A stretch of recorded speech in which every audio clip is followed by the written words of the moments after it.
दोस्तों बात है 24 नवंबर 1971 की।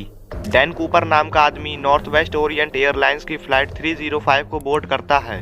प्लेन टेक ऑफ होते ही वो एक फ्लाइट अटेंडेंट को बताता है कि उसके पास बॉम्ब है और उसकी सारी डिमांड पूरी की जाए वरना वो बॉम्ब फोड़ देगा। उसकी डिमांड थी कि उसे $2 लाख कैश और 4 पैराशूट्स दिए जाएं। डिमांड पूरी होने के बाद वो आदमी रैंसम मनी के साथ प्लेन से जंप कर देता है और उसके बाद से आज तक अमेरिका की सबसे पावरफुल इन्वेस्टिगेशन डिपार्टमेंट FBI उस आदमी को ढूंढ नहीं पाई। ढूंढना तो बहुत दूर की बात है, बल्कि वो कौन था, कहाँ गया और क्या वो जिंदा बच भी पाया या नहीं, और उसके बारे में कोई भी बात FBI नहीं जान सकी और ये एविएशन हिस्ट्री का इकलौता अनसॉल्व्ड केस बन गया। पर एग्जैक्टली क्या हुआ था उस हाईजैकिंग के दौरान और उसके बाद FBI ने क्या क्या इन्वेस्टिगेशन करी और क्या है DB कूपर की मिस्ट्री, आइए आज की इस वीडियो में जानते हैं। Plane in Portland, Oregon last night. He was just another passenger who gave his name as D.A. Cooper. D.B. Cooper. D.B. Cooper. D.B. Cooper. D.B. Cooper. He's a hijacker calling himself D.B. Cooper, jumped from an airliner in flight, carrying $200,000 in ransom cash and disappeared. His fate remained unknown, his true identity a mystery. With parachute, $200,000, and was never seen again, dead or alive. दोस्तों 24 नवंबर 1971 का दिन था। एक आदमी Portland international airport पर north West Orient airlines के flight counter पर आता है। यहाँ से ये कैश के जरिए एक $20 का वन वे टिकट खरीदता है। टिकट पर ये आदमी अपना नाम डैन कूपर लिखता है। आई विटनेसेस ने कूपर को डिस्क्राइब करा कि ये एक वाइट मेल था जो अपने मिड 40s में था। इसके डार्क हेयर और ब्राउन आइज थी। ये एक ब्लैक और ब्राउन बिजनेस सूट पहना था, एक वाइट शर्ट, एक पतली काली टाई, एक काला रेनकोट और ब्राउन शूज पहना था। फिर कूपर एक ब्रीफकेस के साथ फ्लाइट 305 को बोर्ड करता है जो एक बोइंग 727 प्लेन थी। ये फ्लाइट पोर्टलैंड से सियाटल जा रही थी और ये लगभग 30 मिनट्स की ट्रिप थी। फिर कूपर सबसे लास्ट रो की एक सीट पर जाकर बैठ जाता है। उस समय अमेरिका में डोमेस्टिक फ्लाइट्स में उतनी सख्ती नहीं होती थी, ना ही पैसेंजर्स का सामान चेक किया जाता था और ना ही उनकी आइडेंटिटी वेरिफिकेशन किया जाता था। प्लेन में 37 पैसेंजर्स थे इंक्लूडिंग कूपर और 6 क्रू मेंबर्स थे। टोटल 43 लोगों को लेकर फ्लाइट 305 दोपहर लगभग 2:50 पर पोर्टलैंड से सियाटल की ओर रवाना होती है। टेक ऑफ के तुरंत बाद कूपर एक फ्लाइट अटेंडेंट फ्लोरेंस शेफनर को एक नोट देता है और वो नोट में लिखता है कि मिस, मेरे ब्रीफकेस में बॉम्ब है और मैं चाहता हूँ कि आप मेरे पास बैठें। शेफनर नोट कूपर को वापस करती हैं और जैसा उसने कहा था वो बैठ जाती हैं। फिर वो कूपर से बॉम्ब देखने को कहती हैं। कूपर अपना ब्रीफकेस खोलकर दिखाता है। शेफनर देखती हैं कि ब्रीफकेस में 4 रेड सिलेंडर्स की 2 रोज हैं। सिलेंडर्स से अटैच एक वायर होता है और एक बड़ी सी बैटरी होती है। यानी अगर शॉर्ट में कहा जाए तो कूपर ने प्लेन को हाईजैक कर लिया। फिर कूपर ब्रीफकेस बंद कर लेता है और शेफनर को उसकी डिमांड बताता है। कूपर की डिमांड्स थी कि उसे $2 लाख कैश, 4 पैराशूट्स और सियाटल में लैंडिंग के समय फ्यूल ट्रक्स रेडी चाहिए। कूपर की डिमांड थी कि जब प्लेन लैंड होगा तब तक पैसेंजर्स प्लेन में ही रहेंगे और जब उसे पैसे मिल जाएंगे तो वो पैसेंजर्स को छोड़ देगा। शेफनर कूपर की सारी डिमांड्स एक नोट में लिखती हैं और उस नोट को लेकर कॉकपिट में जाती हैं और फ्लाइट क्रू को सारी बात बताती हैं। शेफनर कॉकपिट में थी इसलिए एक दूसरी फ्लाइट अटेंडेंट टीना मकलाउ कूपर के साथ होती है जो कॉकपिट के फ्लाइट क्रू और कूपर के बीच मैसेज पहुंचाने का काम कर रही थी। प्लेन के captain Seattle Tacoma airport air traffic control को सिचुएशन के बारे में इन्फॉर्म करते हैं और फिर air traffic control local police और FBI से कांटेक्ट करता है। नॉर्थ वेस्ट ओरिएंट के प्रेसिडेंट ने सारे एम्प्लॉयज से हाईजैकर की डिमांड्स का पालन करने और हाईजैकर से कोऑपरेट करने के ऑर्डर दिए। उन्होंने पैसे देने के लिए भी परमिशन दे दी क्योंकि पुलिस और FBI को लगा कि हाईजैकर बचकर ज़्यादा दूर नहीं जा पाएगा। लगभग 2 घंटों तक फ्लाइट 305 गोल गोल घूमती रही और सियाटल के चक्कर लगाती रही ताकि सियाटल पुलिस और FBI को सफिशिएंट टाइम मिल सके और तब तक वो कूपर की रैंसम मनी और पैराशूट्स का इंतजाम कर सकें। और इस दौरान $20 के 10,000 नोट्स इकट्ठा किए गए और इनके सीरियल नंबर नोट कर लिए गए। पैसेंजर्स को बताया गया कि एक मामूली सी मैकेनिकल डिफिकल्टी के कारण सियाटल में उनकी लैंडिंग में थोड़ी देरी होगी।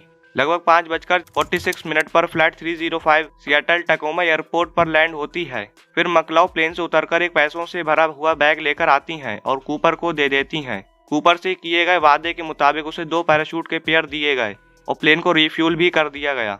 अपनी मांगे पूरी करवाने के बाद कूपर पैसेंजर्स को रिलीज करने के लिए एग्री हो जाता है। फिर सारे पैसेंजर्स सेफली प्लेन से उतर जाते हैं लेकिन कूपर प्लेन के 4 क्रू मेंबर्स को रोक लेता है। फिर कूपर अपने आगे का प्लान बताता है कि प्लेन को सीधा मैक्सिको सिटी की ओर उड़ाया जाए। और इस दौरान प्लेन अपने मिनिमम स्पीड पर चले, यानी उसकी स्पीड 200 नॉट से कम रहे, यानी लगभग 300 kilometre per hour. Altitude 10,000 feet रहे, प्लेन के गेयर्स और विंग फ्लैप्स खुले रहें और केबिन अनप्रेशराइज्ड रहना चाहिए। पायलट कूपर की सारी डिमांड मान लेते हैं, लेकिन पायलट कूपर को बताते हैं कि जिस स्पीड और एल्टीट्यूड पर वो प्लेन उड़वाना चाह रहा है उस तरह प्लेन सीधा मैक्सिको सिटी नहीं पहुंच सकती फ्यूल की वजह से, इसलिए बीच में कहीं रिफ्यूलिंग करवानी पड़ेगी। कुछ ऑप्शंस पर चर्चा करने के बाद क्रू और कूपर रेनो में रिफ्यूलिंग करवाने के लिए रेडी हो जाते हैं। लगभग 7:40 पर प्लेन एक बार फिर टेक ऑफ करता है। दूसरी ओर लोकल अथॉरिटीज और FBI भी अपना काम कर रही थीं। वो प्लेन के पीछे 2 F-106 फाइटर जेट्स भेजते हैं, लेकिन इन जेट्स की स्पीड बहुत तेज थी और ये इतनी स्लो स्पीड मेंटेन नहीं कर पा रहे थे, इसलिए कूपर के व्यू से बचकर ये प्लेन के इर्द गिर्द चक्कर लगाने लगे। टेक ऑफ करने के थोड़ी देर बाद कूपर पास बैठी मकलाउ को कॉकपिट में जाने को कहता है। जब मकलाउ कॉकपिट की तरफ गई और उसका दरवाजा बंद करने लगी तो उसने देखा कि कूपर अपने कमर से कुछ बांध रहा था। मकलाउ ही वो आखिरी इंसान थी जिसने कूपर को देखा था। उसके बाद रात करीब 8 बजे प्लेन की सीढ़ियां खुली और कूपर ने जंप लगा ली। उसके बाद जो कुछ भी हुआ वो आज भी डिबेट का हिस्सा है। 3 घंटे बाद लगभग 11 बजे जब प्लेन रेनो में लैंड हुआ तब अच्छे तरह से प्लेन को चेक किया गया, लेकिन प्लेन में ना तो कूपर था और ना ही कोई बॉम्ब और पैसे। और उसके बाद से आज तक कूपर का कोई अता पता नहीं चल सका और यह अमेरिका के इतिहास का हाईजैकिंग का इकलौता अनसॉल्व्ड केस बन गया। FBI ने अपनी इन्वेस्टिगेशन तुरंत शुरू कर दी। सबसे पहले उन्होंने प्लेन को अच्छी तरह चेक किया, जिसमें उन्हें कुछ एविडेंस मिले। एक काली टाई जो कूपर जंप करते टाइम छोड़ गया था, एक टाई क्लिप जो लेफ्ट साइड से लगा था, जिससे यह पता चलता है कि कूपर लेफ्ट हैंडेड था। हेडरेस्ट से कूपर का एक बाल और 8 सिगरेट बट्स मिली। FBI को 4 में से 2 पैराशूट्स भी मिले जो कूपर छोड़ गया था। कुछ आई विटनेसेस से डिस्कस करके FBI ने कूपर का स्केच बनवाया। जब कूपर ने प्लेन से जंप करी तो उसे किसी ने नहीं देखा था, लेकिन प्लेन की सीढ़ियां खुली थीं, इसलिए यह बात तो साफ थी कि कूपर ने सीढ़ियों से ही जंप लगाई थी। प्लेन की स्पीड और एल्टीट्यूड तो मालूम ही था और जिस समय प्लेन की सीढ़ियां खुली ये बात भी पता कर ली गई और इन सब चीज़ों से FBI ने कुछ कैलकुलेशंस करके अनुमान लगाया कि कूपर ने कहाँ जंप करी होगी और एक सर्च एरिया डिफाइन करा। ये एरियल वॉशिंगटन और लुइस रिवर के पास था। FBI ने यहाँ पर बहुत सर्च ऑपरेशंस कराए। हजारों मिलिट्री ट्रूप्स, पुलिस ऑफिसर्स और FBI एजेंट्स ने सर्च एरिया को अच्छे तरह से देखा, लेकिन कूपर का कोई अता पता नहीं लगा। और ऐसे करके FBI ने कई सालों तक इन्वेस्टिगेशन करी, लेकिन उनके हाथ कोई सुराग नहीं लगा। अगला ब्रेक थ्रू करीब 9 साल बाद 1980 में आया, जब एक 8 साल का बच्चा अपने पेरेंट्स के साथ एक बीच पर हॉलिडे मना रहा था तो उसे रेत के अंदर $20 के नोटों की 3 गड्डियां मिली। 2 गड्डियों में 100 नोट्स थे और एक गड्डी में 90 नोट्स। टोटल में ये $5,800 थे। जब इन पैसों के सीरियल नंबर मैच किए गए तो उन नोटों से मैच कर गए जो कूपर को दिए गए थे। लेकिन इस इंसिडेंट ने तो इस केस को सुलझाने के बजाय और ज़्यादा कॉम्प्लिकेटेड बना दिया, क्योंकि ये नोट्स मिले थे कोलंबिया रिवर के पास टीना बार पर, और ये बीच एरियल से वो जगह जहां माना गया था कि कूपर ने जंप लगाई थी उस जगह से लगभग 32 किलोमीटर दूर था। उसके बाद उस एरिया में भी FBI ने काफ़ी सर्च किया, लेकिन उनके हाथ उन $5,800 के अलावा बाकी के पैसे नहीं मिले और ना ही कोई और सुराग FBI के हाथ लगा। और इस तरह लगभग 50 सालों तक FBI ने इस केस को इन्वेस्टिगेट करा, लेकिन वो किसी भी कंक्लूजन तक नहीं पहुंच सके और ये कमर्शियल एविएशन हिस्ट्री के एयर पायरेसी का इकलौता अनसॉल्व्ड केस बन गया और हाईजैकर की आइडेंटिटी आज भी एक मिस्ट्री है। तो दोस्तों, ये थी कुछ details mystery of Dan Cooper के बारे में। अगर आपको वीडियो इन्फॉर्मेटिव लगी हो तो वीडियो को लाइक जरूर करें और ऐसी और वीडियोस देखने के लिए चैनल को सब्सक्राइब जरूर कर दें।